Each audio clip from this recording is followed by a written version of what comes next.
கொஞ்சம் உள்ள வரணும்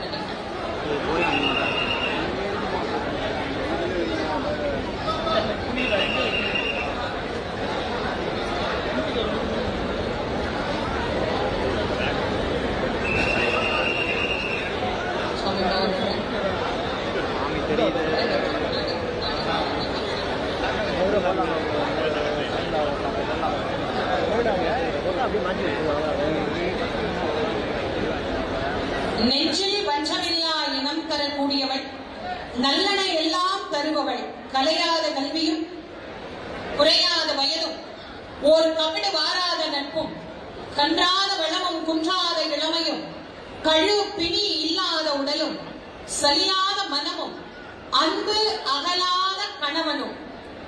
மனைவியும் தானே அவர் பாடினாரு, அவர் ஆண் நல்ல மனைவியும் பாடினார். நாம பெண் படிச்சா கணவனும், தவறாத சந்தானமும், தாழாத கீர்த்தியும், மாறாத வார்த்தையும், தடைகள் வாராத கொடையும், தொலையாத நிதியமும், கோணாத கோளும், ஒரு துன்பம் இல்லாத வாழ்வும், துய்யனின் பாதத்தில் அன்பு உதவி பெரிய தொண்டரோடு கூட்டு கண்டாய், அலையாழி அறிவுயிலும் மாயனது தந்தையே, ஆதி கடவுரின் வாழ்வே, அமுதீசர் ஒருவாக மகளாத சுகபாணி, அருள்வாமி, அபிராமி, அன்னை மீனாட்சியே என்று அன்னை மீனாட்சியுடைய பொன்னார் கமலங்களே, அழகான அந்த பொற்திருவடிகளை நாம் அனைவரும் இருக பற்றி, பற்றியோர்க்கு வாழ்வரும் பரமனாக, வேண்டிய வரத்தை நல்கும் நாயகனாக, ஆனந்த ரூபனாக நமக்கு காட்சி தரக்கூடிய சிவபெருமான் சொக்கநாதர் எல்லா ஜீவராசிகளுக்கும், உலகத்தில் இருக்கிற அனைத்து விதமான ஜீவராசிகளுக்கும் தன் அருளை வாரி வழங்கக்கூடிய நாயகியாக, நாயகனாக, இறைவனும் இறைவிலும் மத்தி இருந்து மதுரை செய்த மாபெரும் தவத்தின் பலனாக அன்னை மீனாட்சி நமக்கு இங்கு வந்து இந்த நகரத்தை எழுந்தருளி அருள் செய்தாள். அந்த அருளை பெற்ற நமக்கு இதோ மேலே அன்னை மீனாட்சி நமக்கு எழுந்தருளி இருக்கின்றார். இந்த அழகான அற்புதமான தருணத்திலே அம்பிகையை நாம் அனைவரும் வாயார மனதார வாழ்களை செய்து அவரிடத்திலே நம்முடைய எண்ணங்கள் அனைத்தையும் செவிமடுக்கும். எல்லோருக்கும் எல்லா விதமான நலன்களையும் அவள் நமக்கு வாரி வழங்க வேண்டும் என்று எல்லா விதமான செல்வங்களுக்கும் உரியவளாக இருக்கக்கூடிய அன்னை மகாலட்சுமியுடைய ரூபம், அவள் சரஸ்வதியுடைய ரூபம் மட்டுமல்ல, மகாலட்சுமியுடைய ரூபமாகவும் விளங்கக்கூடியவள். அதனால மகாசக்தி, அவளை சோடசி, மகா சோடசி என்றெல்லாம் அழைக்கக்கூடிய தேவியாகவும், எல்லா நாயகிகளுக்கும் உரிய தேவியாக அவள் விளங்குவதனால் அற்புதமான ஆற்றல் நிறைந்த தேவர்கள் கூட அன்றாட மதுரை மாநகருக்கு வந்து இந்த தெய்வத்தை வணங்கி நலன் பெறுகிறார்கள். இன்னைக்கு நாம வந்து இந்த தெய்வத்தை வழிபாடு பண்ணோம்னா, கடப்பார காடாக இருந்த இந்த இடத்தில் தேவேந்திரனுக்கு அருள் புரிவதற்காக இறைவன் சுயம்பு மூர்த்தமாக இங்கு வந்து எழுந்தருளியது சொக்கநாத பெருமானை இன்றைக்கும் நாம் இங்கே சுயம்பு மூர்த்தமாக வழிபாடு செய்கின்றோம். அக்னியிலே அவதரித்த அன்னை சடாதரை இங்கே நமக்கு காட்சி தரக்கூடிய ஆனந்த ரூபிணியாக விளங்குகின்றாள்.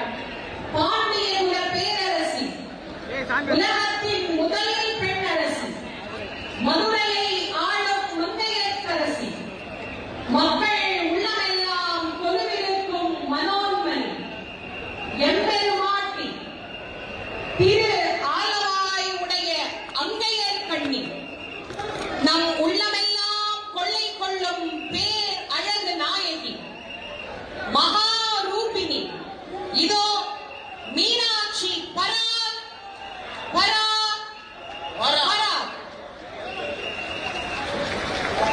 அன்னை மீனாட்சி அழகியே ஒருங்கான தேவியாக, தன் நாயகனை கரம் பிடிக்கின்ற நாயகியாக, தன் மக்களை எல்லாம் ஆசீர்வதிக்கின்ற தெய்வமாக, பேசும் கடவுளாக இதோ நம் கண்முன்னே காட்சி தந்து கொண்டிருக்கிறார். வேண்டியோருக்கு வேண்டிய வரங்களை வாரி வாரி வழங்கக்கூடிய நம் அன்னை எல்லோருக்கும் எல்லா வளங்களையும் நலன்களையும் எல்லா விதமான இன்பங்களையும் நமக்கு அருள வேண்டும் என்று அம்பிகையினுடைய பொன்னார் திருப்பணிகளை நாம் வணங்கி நம்ம ஒவ்வொருத்தரும் எதிர்பார்த்து கொண்டிருந்த ஒரு நல்ல அழகான தருணம். இதைத்தான் நாம இவ்வளவு நேரம் பார்த்து கொண்டிருந்தோம். அம்மா எப்ப வருவாங்க, எப்ப அம்மாவை நம்ம பாக்குறது அப்படின்னு நம் கண் முன்னே ஆனந்தமாக இதோ அற்புதமாக அம்பாள் நமக்கு காட்சி தருகின்றார். இந்த அழகான நேரத்துல நம்முடைய மனசில் இருக்கக்கூடிய எல்லா வகையான பிரார்த்தனைகளை அம்பாள் நமக்கு நிறைவேற்றி தரக்கூடியதோடு நாம் வேண்டும் எண்ணங்களையும் வேண்டா எண்ணங்களையும் அவளே தெரிந்து நம் உள்ளத்தை முழுமையாக ஆட்சி செய்து நம் எல்லோருக்கும் நலன்களை வாரி வழங்கக்கூடிய சொக்கநாதரின் துணையாக சொக்கேஸ்வரியாக இன்றைக்கு நமக்கு காட்சி தரக்கூடிய அன்னையை நாம் எல்லோரும் வணங்கி அவருடைய பொன்னார் திருவடிகளை பணிந்து நலன் செய்யலாம். அன்னையை தொடர்ந்து பவழ கனிவாய் பெருமாள் இதோ நம்முடைய கல்யாண மேடைக்கு இங்கே எழுந்தருளி தன் தங்கையை தாரவார்த்திருக்க தாரா பாத்திரத்தோடு அவர் நமக்கு இங்கு காட்சி தர இருக்கின்றார். சுவாமியினுடைய பேரருள் பெருங்கருணை நம்ம எல்லாருக்கும் பரிபூர்ணமா துணை புரிய வேண்டும் என்று பிரார்த்தனை செய்து கொண்டு ஒவ்வொரு வருடமும் உங்களை சந்திக்கக்கூடிய இந்த நல்ல வாய்ப்பு. அடுத்து குடமுழுக்கு எல்லாரையும் சீக்கிரமா சந்திக்கலாம். மீனாட்சியினுடைய திருக்கல்யாணத்தை சந்தோஷமா ரசிச்சு பாருங்க. எல்லாருக்கும் அம்பிகையினுடைய ஆசீர்வாதம் பரிபூர்ணமா கிடைக்கணும்னு பிரார்த்தனை செய்து உங்கள் அனைவருக்கும் நன்றியும் வணக்கமும் கூறி விடைபெறுவது திருமுருக வள்ளல் வாரியார் சுவாமிகளின் மாணவி தேசம் அங்கேயரசி. நன்றி, வணக்கம். மாணவியாக இருக்கும் நாகேஸ்வரன் தான்.